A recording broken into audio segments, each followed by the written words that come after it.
सो ईशा महाराष्ट्र से बिलोंग करती है और because of some genetic problems Isha के जो फादर्स की साइड है, मतलब जो ईशा के पापा की साइड है, जितनी भी दादी बुआ चाचा सब पूरे परिवार में एक चीज़, मतलब पूरा परिवार काफ़ी टाइम से एक चीज़ थी जिससे जूझ रहा था, जो कि थी बच्चे ना होना। मतलब जो ईशा की ग्रैंड मदर है, जो दादी जी है, उनके 2 बच्चे थे। एक ईशा की बुआ जो कि बड़ी बेटी थी और ईशा के डैड जो कि छोटे थे। तो जो ईशा के डैड थे उनका बर्थ हुआ था 1967 में। एंड आफ्टर दैट ईशा की पूरी, मतलब फादर की फैमिली में किसी भी नए बच्चे का जन्म ही नहीं हुआ था। अगर कोई प्रेग्नेंट हो जाता था तो मतलब प्रेग्नेंट होने के 1-2-3 महीने के अंदर ही बच्चे की डेथ हो जाती थी और किसी को कुछ समझ नहीं आता था कि ऐसा क्यों हो रहा है। कितने भी टेस्ट करा लो, कितना भी, मतलब हर चीज़ ट्राई कर ली है सबने, बट कोई भी, मतलब किसी का भी बच्चा नहीं हो पाया 1967 के बाद। ईशा की जो दादी जी थी, उनके जो भाई थे, उनका एक बेटा था और उस बेटे की 1998 में शादी हो जाती है। जो उनकी वाइफ होती है उसका नाम मालिनी होता है। मालिनी जो होती है वो बहुत अच्छी होती है, बहुत स्वीट पर्सन होती है और सबकी बहुत रिस्पेक्ट करती है। एंड मालिनी का मतलब काइंड ऑफ सपना होता है कि मदर बनना है, मतलब उन्हें चाहिए था कि उनका एक बच्चा हो, वो उनकी एक फैमिली हो छोटी सी, और यही सब उनके सपने थे। एंड जब शादी के बाद उन्हें ये सब पता चलता है तो मालिनी बहुत डॉक्टर्स को दिखाती है, सबको हर जगह मतलब जा जा के टेस्ट कराती है, बट सबका एक ही आंसर होता है कि she can't be the mother. और ये सुनकर मालिनी बहुत दुखी होती है और पूरा परिवार ही बहुत दुखी होता है, क्योंकि 1967 के बाद इस परिवार में किसी का भी बच्चा नहीं हुआ था। ये परिवार तो जैसे कि भूल ही गया हो कि बच्चे की रोने की आवाज़ कैसी होती है। वो जब खेलता है तो कैसा लगता है, वो जब यहाँ से वहाँ भागता है, सबको परेशान करता है, तो कैसा लगता है। वेल, ये परिवार बहुत ज़्यादा अपने अंदर से, मतलब बहुत सैड सा रहने लग गया था, ये पूरा ख़ानदान जो था, क्योंकि सबको पता था कुछ गलत है, बट किसी को समझ नहीं आ रहा था कि क्या। अब मालिनी धीरे धीरे बहुत ज़्यादा डिप्रेस्ड रहने लग गई थी। बच्चे ना होना और ये सब उससे मतलब झेला नहीं जा रहा था। वहीं जो ईशा की दादी जी होती है वो जाके मालिनी को सजेस्ट करते हैं कि अगर बेटा तुम्हें चाहिए ही बच्चा तो तुम अडॉप्ट कर लो, हम उसे अपनी तरह ही पालेंगे, अपने बच्चे की तरह ही रखेंगे और तुम भी खुश रहोगी। बट मालिनी मना कर देती है। वो कहती है कि मुझे ब्लड रिलेटेड बच्चा ही चाहिए, मैं अडॉप्ट नहीं करूँगी। और बस समझ नहीं आ रहा होता कि कैसे ये सब चीज़ें ठीक करी जाए। 2 साल ऐसे ही बीत जाते हैं। अब ईयर 2000 चल पड़ा है और तब जो ईशा के डैड होते हैं उनकी मैरिज होती है। सबको, पूरे ख़ानदान को यही लगता है कि हर बार की तरह इस बार भी ऐसा ही होगा। जो ईशा के डैड है और जो उनकी मॉम है, वो उनका कोई बच्चा नहीं होगा, ये सब ऐसे ही चलता रहेगा, ये लेगेसी ऐसी चलती रहेगी। बट कुछ ही महीनों बाद, मतलब शादी से तकरीबन 7-8 महीने हुए होंगे, कि सबको एक खुशखबरी मिलती है। सबको ये खबर मिलती है कि जो ईशा की मॉम है वो प्रेग्नेंट है। और सब मानो बहुत ज़्यादा खुश होने लग जाते हैं, बहुत, कि सबने जब पहले ही सोच लिया था कि भाई यहाँ तो कुछ हो ही नहीं सकता, अब तो हमारा पूरा ख़ानदान ऐसा ही है, तब उन्हें पता चलता है कि अच्छा हमारे ख़ानदान में कोई प्रेग्नेंट है, किसी का बच्चा हो रहा है, तो सब आ जाता है। ये बहुत खुशी का माहौल होता है। मतलब आप अंदाज़ा लगा सकते हो कि अगर किसी नॉर्मल इंसान का भी जब ऐसा खबर आती है किसी को भी, तो पूरा परिवार कितना खुश होता है। तो ये वाला परिवार जिनका 1967 से कोई बच्चा ही नहीं हो रहा था, इन्हें जब ये खबर मिली होगी तो कितने ज़्यादा खुश होंगे। सब बहुत ज़्यादा खुश थे, सब एक दूसरे को बधाइयाँ दे रहे थे, सब सेलिब्रेट कर रहे थे। बट वहाँ पर एक ऐसी औरत थी जो खुश कम बट जेलस ज़्यादा थी, जिसका नाम था मालिनी। वही जिसका बच्चा नहीं हो रहा था और जिसको किसी भी हालत में बच्चा चाहिए था। वेल, एक तो बच्चे होने की खबर और ऊपर से जो ट्रीटमेंट ईशा की मम्मी को मिल रही थी उस टाइम पर, सब आ रहे थे, सब उसका ध्यान रख रहे थे, तुम ये मत करो मालिनी, तुम आओ ना, तुम ये करो, तुम वहाँ क्यों खड़ी हो, तुम करो। कुछ भी चीज़ होती थी ईशा की मम्मी को कोई करने ही नहीं देता था। उसे एकदम रानी की तरह रखा हुआ है कि तुम कुछ नहीं करोगी, तुम बैठो, तुम्हारी हम सेवा करेंगे। और ये सारी ट्रीटमेंट देख के मालिनी और ज़्यादा जेलस हो रही थी। मालिनी को भी ये सब फील करना था, बट अनफॉर्चुनेटली वो ऐसा नहीं कर सकती थी। और इसी दौर के बीच मालिनी बहुत और ज़्यादा डिप्रेस्ड हो गई थी और वो हर रात को मतलब अकेले जाके रोया करती थी। किसी के सामने तो रो नहीं सकती थी, इतने खुशी का माहौल है, तो बस वो अकेले ये पूरा दुख सह रही थी। वेल, ईशा ने अपनी मॉम का नाम नहीं बताया, तो let's just keep her name Priya, ठीक है, ताकि आपको अच्छे से समझ आए। तो जो दादी जी होती है ईशा की, वो देखती है कि मालिनी ऐसे रो रही है अकेले में, तो जाके बोलती है कि बेटा तुम चिंता मत करो, देखो प्रिया का एक बच्चा होने वाला है, तो इसका मतलब है कि हमारे घर में अब बच्चे आएंगे, है ना। तो भगवान की अगर इच्छा होगी तो तुम भी ज़रूर एक बच्चा करोगी। और अगर ऐसा कुछ भी नहीं हुआ, हम वर्स्ट केस भी लेके चलते हैं, तो मैं तुम्हें वादा करती हूँ कि मैं प्रिया से जाकर बात करूँगी और जो उसका सेकंड चाइल्ड होगा वो मैं तुम्हें दे दूँगी। और ये जैसे ही मालिनी सुनती है वो बहुत ज़्यादा खुश हो जाती है कि हाँ ये हो सकता है, प्रिया का जो भी सेकंड चाइल्ड होगा अगर वो मुझे दे दे तो कितना सही होगा ना, मेरे पास भी बच्चा होगा और ब्लड रिलेटेड। ये सब सोचकर मालिनी फाइनली खुश हो जाती है और वो जाके प्रिया की फिर से मतलब पैम्पर कर रही है, प्रिया की देखभाल कर रही है। और मालिनी के अब दिमाग में यही चल रहा है कि प्रिया का जो भी सेकंड चाइल्ड होगा वो मुझे दे देगी, क्योंकि दादी जी ने बोला है। अब प्रिया का फर्स्ट चाइल्ड हो जाता है, सब बहुत खुश है, सब फाइनली मतलब चाइल्ड को तो ऐसा समझो जैसे कि वो कोई खजाना मिल गया हो। आज कोई रख रहा है, कल बोल रहा है कि नहीं आज ये हमारे साथ रहेगा, आज कोई हमें डिस्टर्ब मत करना। परसों कोई और बोल रहा है कि नहीं आज ये हमारे साथ रहेगा, आज कोई इसे नहीं लेके जाएगा। मतलब बहुत प्यार से उसे पाला जा रहा है। और कुछ महीने बीतते हैं तो दादी जी जाती है और प्रिया को बोलती है कि प्रिया एक चाइल्ड तो हो गया, तुम्हारा दूसरा का क्या प्लान है। प्रिया उसी टाइम मना कर देती है कि नहीं मतलब अभी तो एक हुआ है, अब दूसरा इतनी जल्दी नहीं, अभी तो नहीं करूँगी मैं। तो दादी जी वहाँ कुछ नहीं बोलती, वो बोलती है अच्छा ठीक है जैसे तुम्हारी मर्जी। दादी की मालिनी से जो भी कन्वर्सेशन हुई होती है वो प्रिया को नहीं बताती है। ठीक है, ये कन्वर्सेशन यहीं ख़त्म हो जाती है और 4 साल ऐसे ही बीत जाते हैं। अब 2004 आता है। 2004 में प्रिया वापस प्रेग्नेंट होती है और जैसे ये खबर सबको पता चलती है, सबसे ज़्यादा जो खुश होती है वो होती है मालिनी। वो बहुत ज़्यादा खुश है कि फाइनली अब उसको बच्चा मिलेगा, फाइनली वो माँ बन सकेगी, वो उसके घर में भी अब एक छोटा सा बच्चा आएगा। ये सब सोच के मालिनी बहुत ज़्यादा खुश है। और सितंबर 1 को जन्म होता है ईशा का। ईशा का जब जन्म होता है तो ईशा ना बहुत ज़्यादा अंडरवेट होती है। तो डॉक्टर ने कहा होता है ये प्रीमेच्योर बेबी है, तो 1 महीने तक उसको हॉस्पिटलाइज ही करा होता है ईशा को। हॉस्पिटल में ही ईशा की पूरी केयर करी जा रही होती है एंड पूरा घर बहुत ज़्यादा मतलब डर में रहता है 1 महीना, क्योंकि उन्होंने ये चीज़ें पहले भी बहुत देखी है। बट लकीली 1 महीने बाद ईशा एकदम ठीक हो गई होती है एंड अब उसको घर में लाया जा रहा होता है। अब जैसे ही प्रिया ईशा को ऐसे पकड़ के एंटर करती है घर में, मालिनी आती है और वो एकदम से छीन लेती है ईशा को और ऐसे खेलने लग जाती है उसके साथ। और ईशा को बोल रही होती है कि मेरी बेटी अब मेरे साथ घर चलेगी, मम्मी के साथ घर चलेगी ना, मम्मी के साथ बहुत खेलेगी, मम्मी तुम्हारी बहुत केयर करेगी। मतलब एकदम से मालिनी ऐसी बातें करने लग जाती है ईशा को लेकर। और ये सब देख के प्रिया बहुत ज़्यादा शॉक है कि ये क्या बातें कर रही है, मतलब मम्मी के साथ चलोगी, मम्मी के साथ फाइनली अब घर चलोगी। प्रिया को कुछ समझ नहीं आ रहा। उसी टाइम दादी जी आती है और वो प्रिया को सब कुछ बताती है और प्रिया को बोलती है कि बेटा तुम्हारे पास एक बच्चा है, तो तुम ये बच्चा दे सकती हो क्या मालिनी को प्लीज़, क्योंकि तुम देख सकती हो वो कैसी हालत में है। प्रिया बहुत रिस्पेक्ट करती थी दादी जी की और जो मालिनी थी उनकी भी, बट प्रिया अपना बच्चा ऐसे तो किसी को भी नहीं दे सकती ना। तो प्रिया सीधा मना कर देती है और बोलती है कि ये मेरी बच्ची है, इसे मैं पालूंगी, मैं रखूँगी इसको, मैं ऐसे कैसे किसी को दे सकती हूँ, नहीं। और जैसे वो नहीं बोलती है, मालिनी वहाँ पर मानो पागल सी हो जाती है। मालिनी से ये जो नहीं होता ये सुना नहीं जाता। उसने मतलब इस मूवमेंट के लिए 4 साल वेट किया था एंड अब जब वो ये सुन रही है कि प्रिया उसको अपना बच्चा नहीं दे रही, वो ये चीज़ एक्सेप्ट ही नहीं कर पाती। मालिनी वहाँ से एकदम रूठ कर चली जाती है और मालिनी को काइंड ऑफ मतलब इतना डिप्रेशन हो जाता है कि सब बोलते हैं उसे मेंटल प्रॉब्लम हो गई है, वो पागल हो चुकी है। मालिनी ऐसी हो गई होती है।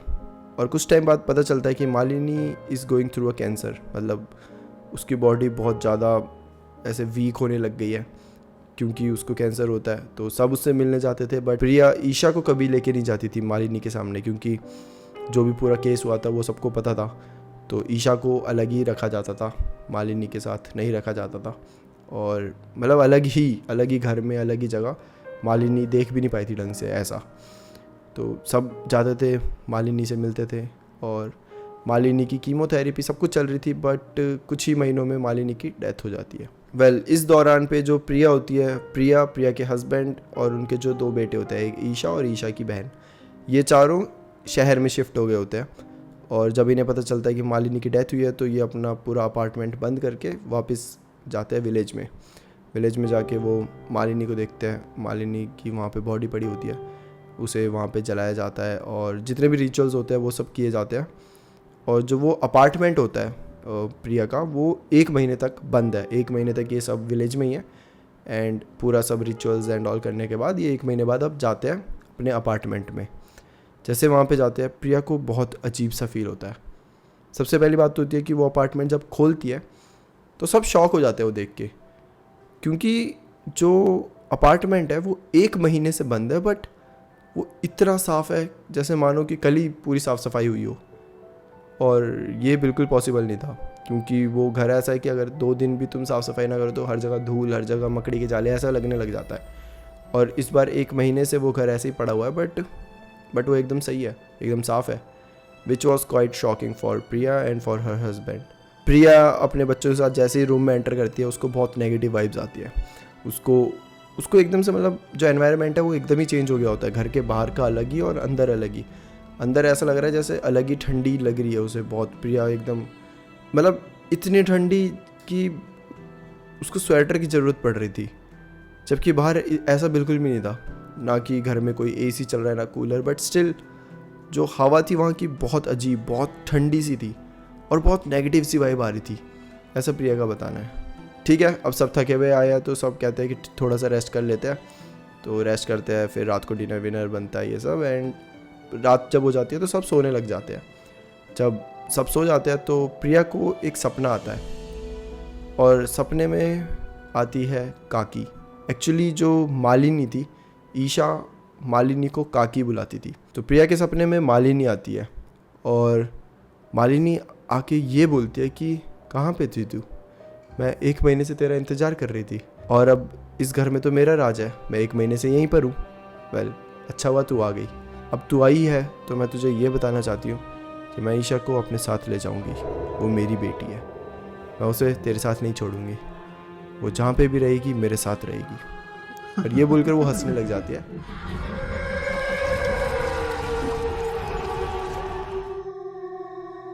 और एकदम से प्रिया उठ जाती है, और प्रिया बहुत ज़्यादा डर चुकी है, उसकी सांसें बहुत तेज़ चल रही है। प्रिया पानी वानी पीती है और फिर देखती है कि अच्छा ठीक है एक सपना था, बट प्रिया को फिर भी बहुत बहुत गंदी सी वाइब आ रही थी पूरे घर से। प्रिया कैसे तो करके फिर से सोती है, और अब सुबह हो जाती है। जैसी सुबह होती है प्रिया बस यही सोच रही होती है कि उसे ये सपना क्यों आया, और एकदम से घर में एंटर करते ही पहले दिन ही ऐसा सपना, ये सब क्या हो रहा है। कि तभी प्रिया देखती है कि ईशा तो है ही नहीं। 4 साल की लड़की कहाँ चले गई। वो हर जगह ढूंढती है बट ईशा कहीं नहीं मिलती। प्रिया इतना ज़्यादा डर जाती है कि डर में उसने ये भी नहीं नोटिस किया होता कि ईशा के साथ साथ प्रिया के हस्बैंड भी वहाँ पर नहीं है। वेल, प्रिया ढूंढते ढूंढते हॉल में जाती है। हॉल में जैसी प्रिया जाती है देखती है तो वहाँ पर ईशा और प्रिया के हस्बैंड बैठे होते हैं, और जो प्रिया के हस्बैंड है वो ईशा के साथ नॉर्मली खेल रहे होते हैं। तो प्रिया जाते ही ईशा को एकदम अपने मतलब पकड़ लेती है और ऐसे गले लगा देती है, और जो अपने हस्बैंड को डांटने लग जाती है कि पागल हो तुम, क्या कर रहे हो, ये बच्ची को ऐसे ले जाते हो, ये वो करके। वो बस डर में जो भी हो सकता है वो बोल रही है। उन्हें भी कुछ समझ नहीं आ रहा। वो भी बोलते हैं कि अरे क्या हो गया भाई, वो बच्ची रो रही थी तो मैं उसे बाहर ले आया ताकि तुम्हें डिस्टर्ब ना हो, और यहाँ पे आके वो अच्छा फील कर रही थी।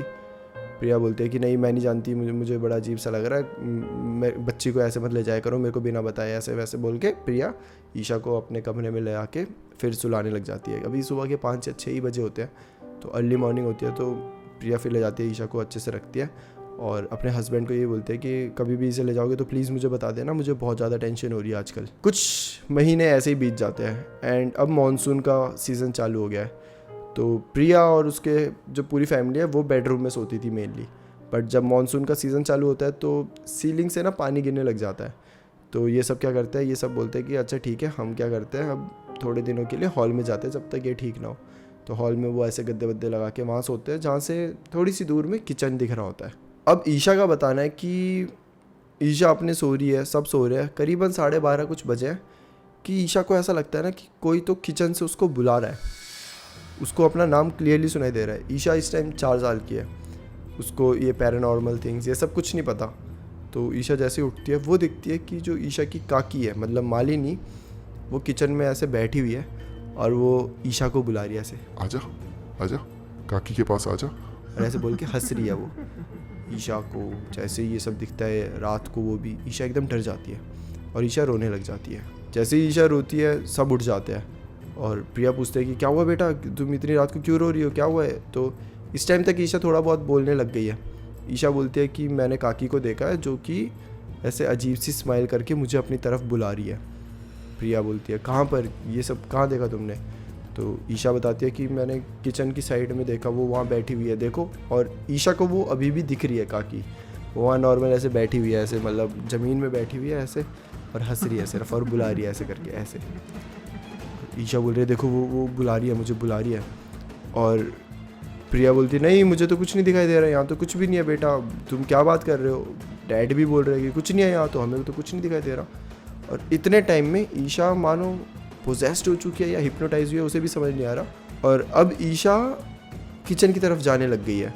सब बोल रहे हैं, प्रिया बोल रही कहाँ जा रही हो, सब डैड बोल रहे हैं क्या कर रही हो, सो जाओ ये वो। और ईशा चल पड़ी है किचन की साइड, चलने लग गई कि अब ईशा आधे रास्ते पे पहुँचे कि एकदम से प्रिया उसे अपनी तरफ खींच देती है हाथ पकड़ कर, और ऐसे एकदम पकड़ लेती है और बोलती है कि कुछ नहीं है बेटा, सो जाओ, ये वहम है, कोई नहीं है वहाँ पर, देखो हम बता रहे हैं ना, कोई नहीं है। और ऐसे करके वो बस ईशा को सुलाने लग जाती है। ईशा को देखने नहीं देती वो किचन की साइड, वो ऐसे टाइट पकड़ लेती है और कैसे करके ईशा को वो सुला देती है। अब ये पूरी रात प्रिया सो नहीं पा रही है, उसने ईशा को तो अपने हाथ में मतलब बस पकड़ के रखा है उसने, और बस प्रे कर रही है कि इस रात को कुछ ना हो।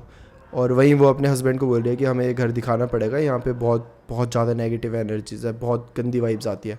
और हस्बैंड भी एग्री करता है कि हाँ तुम सही कह रही हो, अब दिखाना तो पड़ेगा ही। तो जो ईशा के डैड होते हैं उनका एक दोस्त होते हैं, दोस्त बोलो या कुछ नोन में एक प्रीस्ट होते हैं। तो वो डिसाइड करते हैं कि हम ना प्रीस्ट को बुलाएंगे, वो देखेंगे एक बार, वो ठीक कर देंगे। ऐसे ही होता है। नेक्स्ट मॉर्निंग ईशा के डैड जाते हैं और वो प्रीस्ट को अपने साथ लेकर आते हैं। प्रीस्ट जैसे ही आते हैं, वो जैसे कदम रखते हैं घर में, वो समझ जाते हैं कि यहाँ पर कुछ तो बहुत गड़बड़ है। वो थोड़ा सा जायज़ा लेते हैं घर का और वो बोलते हैं कि सी आपका जो घर है वो उधर कोई तो है, कोई बहुत ज़्यादा पावरफुल है और मैं उसको नहीं भगा पाऊँगा यहाँ से, वो इतनी पावरफुल है। ये वो 1 महीने इस पूरे घर में रहकर बहुत ज़्यादा, मतलब ऐसा होता है ना, एक जगह पे अगर एक ही कोई स्पिरिट हो, वो एक ही जगह पर रहे तो उसकी पावर वहाँ पे बढ़ने लग जाती है उस जगह पर। तो ऐसा कुछ था। और वो प्रीस्ट बताते हैं कि मैं तो आपकी हेल्प नहीं कर पाऊँगा, बट प्लीज़ आप जल्दी किसी और की हेल्प ले जो मतलब पावरफुल हो और आपकी हेल्प कर सके, क्योंकि अगर आप जल्दी हेल्प नहीं लोगे तो ईशा की जान को भी खतरा हो सकता है। और ये बोलकर प्रीस्ट वहाँ से चले जाते हैं। जैसे ये सब पता चलता है, प्रिया बहुत ज़्यादा रोने लग जाती है। वो बहुत ज़्यादा डर चुकी है, उसे समझ नहीं आ रहा है क्या करा जाए। कि तभी ईशा के जो डैड होते हैं वो और जगह जाते हैं, तांत्रिक के पास जाते हैं, यहाँ वहाँ बहुतों से बात करते हैं, बट बहुतों का यही कहना होता है कि वो बहुत पावरफुल है, उसके लिए आप किसी और के पास जाए। ऐसे करते करते फाइनली उन्हें एक तांत्रिक मिलते हैं जो कि एक्चुअली में बहुत ज़्यादा पावरफुल होते हैं। उन्हें मिलना भी इतना आसान नहीं होता, वो किसी के कांटेक्ट के थ्रू गए होते हैं कि मुझे इन्होंने आपके बारे में बताया, रेफरेंस के थ्रू काइंड ऑफ। तो ठीक है, वो तांत्रिक के पास जाते हैं तो तांत्रिक को मतलब घर में भी आने की ज़रूरत नहीं पड़ती, वो ईशा को अपने पास बुलाते हैं और वो समझ जाते हैं कि जो भी सीन हुआ है। वो ईशा के हाथ में काला धागा बांध देते हैं और बोलते हैं ये कभी मत उतारना, और जब तक ये है कोई तुम्हारा कुछ नहीं कर पाएगा। ईशा और उसकी फैमिली वापस घर पे आती है। सबको लगता है कि ठीक है, अब काला धागा है तो ईशा को कुछ नहीं होगा, किसी को कुछ नहीं होगा। तो सबको ये पता है कि इस घर में काकी मालिनी जो है उनकी स्पिरिट है, बट वो हमें कुछ नहीं कर पाएगी। तो सब थोड़ी सी सबको हिम्मत आई है। बट अभी हिम्मत थोड़ी सी आई रही होती है कि तभी ईशा का जो धागा होता है जो बाजू में बंधा हुआ है वो गिर जाता है, वो टूट जाता है, खुद टूट जाता है। और जैसे वो टूटता है सबको एक चीज़ समझ आ जाती है कि जो स्पिरिट है वो इतनी ज़्यादा पावरफुल है कि ये धागा भी उसे नहीं रोक पाया। जैसे ये होता है सब बहुत ज़्यादा वापस से डर जाते हैं। ईशा रोने लग रही है, ईशा बहुत ज़्यादा रो रही है इस टाइम पे। जैसे वो धागा टूटता है ना, ईशा बहुत मतलब due to some reason, Isha को भी अभी नहीं पता क्या हुआ था उस टाइम पे, बट वो बहुत ज़्यादा रो रही थी। वो चुप ही नहीं हो रही थी, करीबन 1-2 घंटे तक वो कॉन्टीन्यूसली रोई है। अब ईशा चुप ही नहीं हो रही होती तो सबको समझ नहीं आ रहा होता कि क्या करा जाए। वो वापस उस तांत्रिक के पास ले जाते हैं ईशा को और पूरी चीज़ें बताते हैं कि अपने एंटर करा, थोड़ी ही देर में वो धागा टूट गया। और तांत्रिक भी हैरान होते हैं कि इतनी ज़्यादा पावरफुल ऐसा कैसे हो सकता है। तांत्रिक जी इस बार 3 धागे लेते हैं। ईशा के एक फिर से बाजू में बांधते हैं, एक गले में ऐसे लॉकेट टाइप और एक पैर में बांधते हैं। फिर तांत्रिक बोलते हैं कि अब आपकी बेटे को कुछ नहीं होगा, आप चिंता ना करें और अब आप अपने घर वापस जा सकते हैं। जैसे ये सब वापस घर में जाते हैं, 3-4 दिन तक कुछ नहीं होता। सबको लगता है कि हाँ अब फ़र्क आ रहा है, अब कुछ नहीं हो रहा, ईशा भी अब चुप है, रो नहीं रही, कुछ भी नहीं, किचन में कुछ दिख नहीं रहा, महसूस भी शायद कुछ नहीं हो रहा होता इन सबको, ऐसी नेगेटिव जो एनर्जीज फील होती थी वो भी नहीं हो रही। तो सबको लगता है कि हाँ फाइनली अब जो मालिनी है वो यहाँ से चली गई है, बट ऐसा नहीं होता। 3 दिन बाद ईशा ने जो यहाँ पर बांधा होता है ना धागा, वो फिर से टूट जाता है, बट जो लॉकेट गले का होता है और जो पैर का होता है वो नहीं, बट यहाँ का जैसे ही टूटता है ईशा के बॉडी में ना यहाँ पे मार्क्स आ जाते हैं, कुछ काले रंग के, कुछ ऐसे जैसे किसी ने ऐसे ऐसे ज़ोर से पकड़ा हो, तो ऐसे जो 4 उंगलियाँ होती है ऐसे टाइप में मार्क्स बन गए होते हैं यहाँ पर। प्रिया जैसे ये देखती है वो बहुत ज़्यादा डर जाती है, उसको समझ आ जाता है कि जो मालिनी है, जो उसकी स्पिरिट है, वो अभी भी यहीं पर है और वो गई नहीं है। अब जो ईशा के डैड होते हैं वो तांत्रिक से फिर से बात करते हैं और तांत्रिक बोलता है कि हमें घर में एक बहुत बड़ी पूजा रखनी पड़ेगी, और अगले ही दिन ये पूरा पूजा का सामान आ जाता है, सब कुछ आ जाता है। ईशा उस टाइम 4 साल की होती है तो उसे अच्छे से याद नहीं, बट ईशा का बताना है कि कुछ तो रीज़न था जिसकी वजह से वो पूजा सक्सेसफुल हो ही नहीं पा रही थी। कभी आग नहीं लग रही थी, कभी कुछ हो जा रहा था, कभी मतलब बहुत अजीब चीज़ें हो गई थी, और वो पूजा आज तक मतलब कितनी बार करने की कोशिश करी है बट सक्सेसफुल नहीं हुई है। ईशा ने बहुत बार अब प्रिया से पूछा भी है अपनी मॉम से कि आप बताओ उस दिन क्या हुआ था, ऐसा क्या हो रहा था, बट जब भी वो ये जिक्र भी करती है ना, मॉम अभी तक मतलब एकदम शॉक में चली जाती है ये चीज़ें सुनकर, और वो बोलती है कि ये चीज़ें ना ही जानो तो ही बेहतर है, तुम इन सब चीज़ों में मत पड़ो, मतलब यही बोल के हमेशा टाल देती है आज तक। तो वो पूजा तो नहीं हो पाई।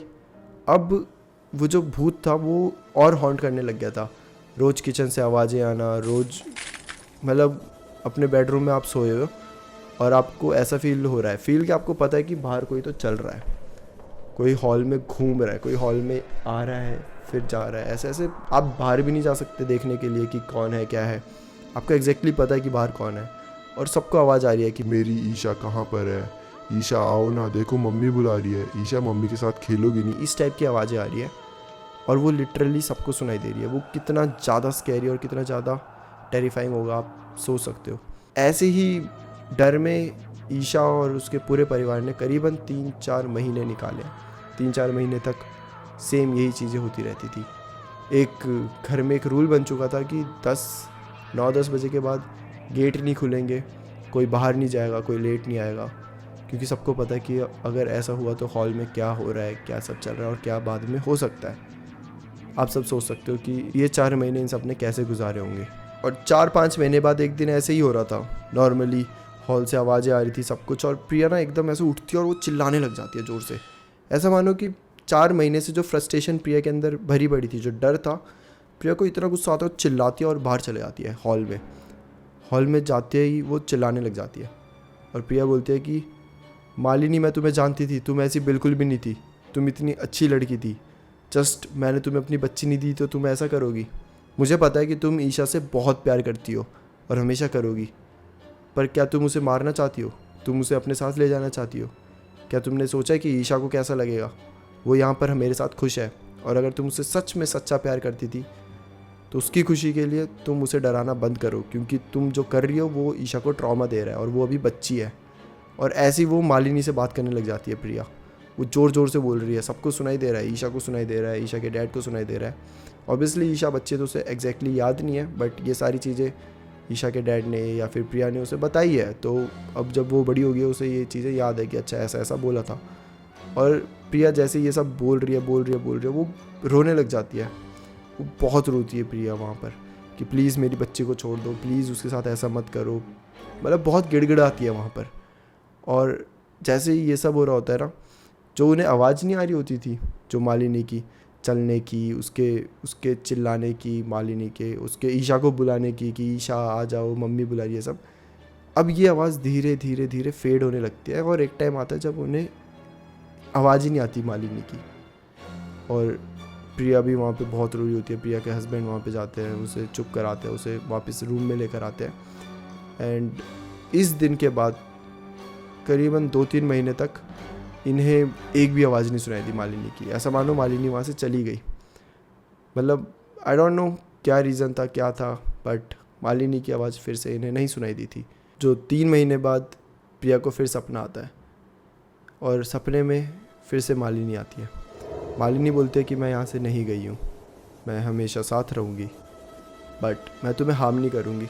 मैं भी ईशा से उतना ही प्यार करती थी जितना तुम करती थी, और शायद तुमसे ज़्यादा, क्योंकि तुमने तो ईशा को तब से प्यार किया है जब से उसने जन्म लिया। बट मैं ईशा के जन्म से 4 साल पहले से उससे प्यार कर रही थी।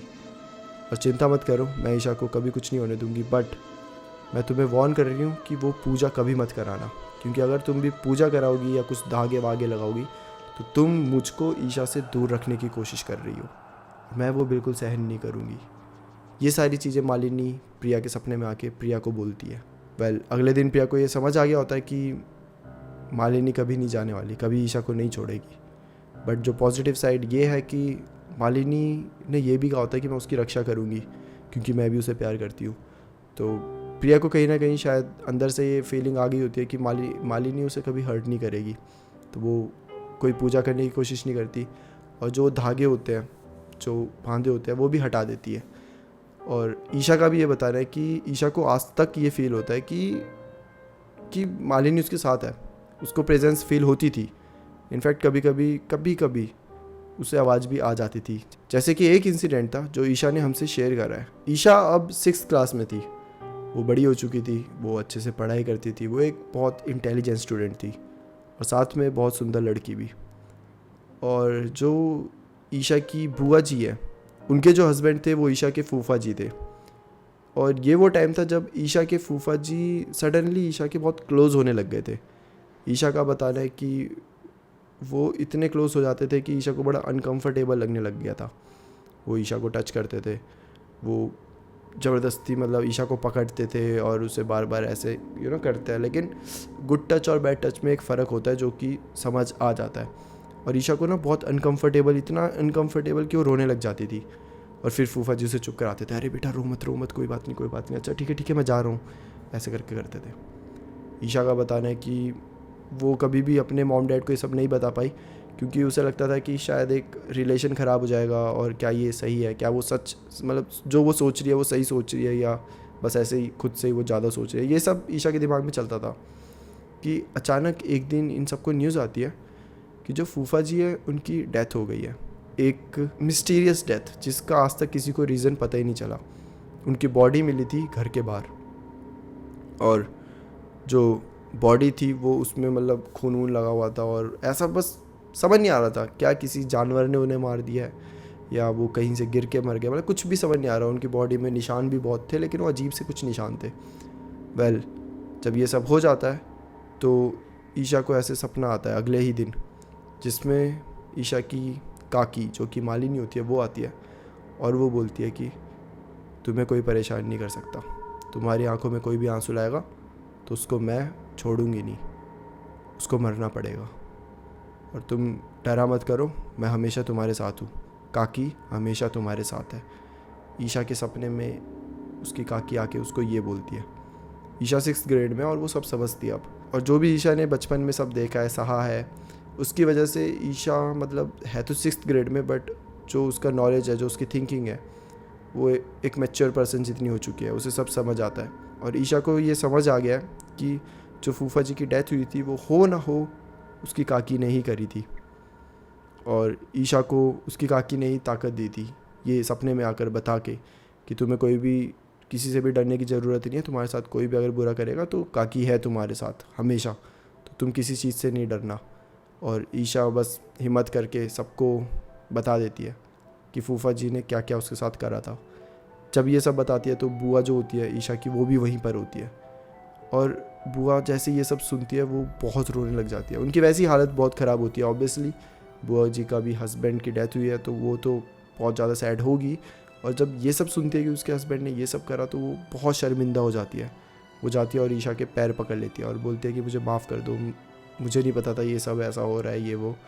मुझे लगता है कि बुआ जी को भी कहीं ना कहीं आइडिया था कि उनका पति कैसा है, इसलिए उन्होंने कोई क्वेश्चंस नहीं करे, कुछ नहीं करा, और सीधा जाके ईशा के मतलब पैर में गिर गई थी। ईशा को बहुत बुरा लगता है बुआ को देखकर, कि बुआ की ऐसी हालत देखकर। वो बुआ को बहुत बोलते हैं कि बुआ जी आपकी कोई गलती नहीं, आप प्लीज़ माफ़ी मत मांगो, आप प्लीज़ ऐसा कुछ मत करो। और वो बुआ जी कुछ नहीं सुनती, वो टर्न होती है और सीधा जाके अपने भाई और अपनी जो भाभी है, मतलब अपने भाई और जो प्रिया है, उनके पैरों पे गिर जाती है और बोलते हैं कि मुझे नहीं पता था ऐसा कुछ था, मुझे प्लीज़ माफ़ कर दो, मुझे प्लीज़ माफ़ कर दो, ऐसे बोलकर वो वहाँ से चली जाती है। और आज तक बुआ जी का किसी को कुछ पता नहीं है, वो अभी तक मिसिंग है। मतलब बस वो वहाँ से चली गई, उसके बाद कभी ना तो उनका नंबर, ना तो कॉल मिली, ना तो उनका एड्रेस मिला, वो बस गायब है। तो गाइस ये थी ईशा की स्टोरी।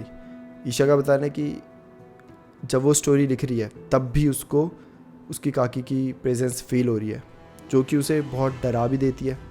बट कहीं ना कहीं एक साइड ये भी है कि ईशा बहुत रिलीफ फील करती है कि उसकी काकी उसके साथ है, और ईशा को ये सोच के बहुत हिम्मत भी मिलती है।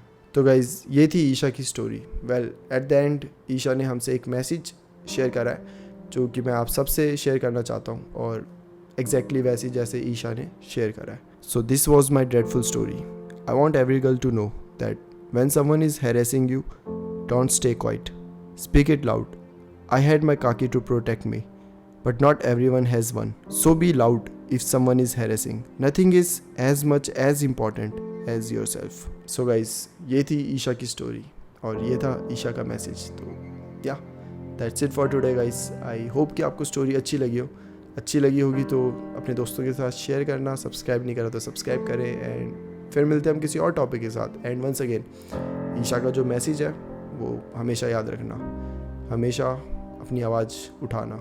कभी ये मत सोचना कि लोग क्या बोलेंगे या मम्मी डैडी क्या बोलेंगे।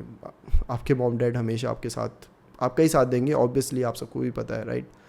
तो कुछ भी ऐसा हो, कभी भी हो, प्लीज़ सबसे पहले जाकर अपने मॉम डैड से शेयर करना। So that's it for today guys. फिर मिलते हैं हम किसी और टॉपिक के साथ। तब तक के लिए bye bye and take care.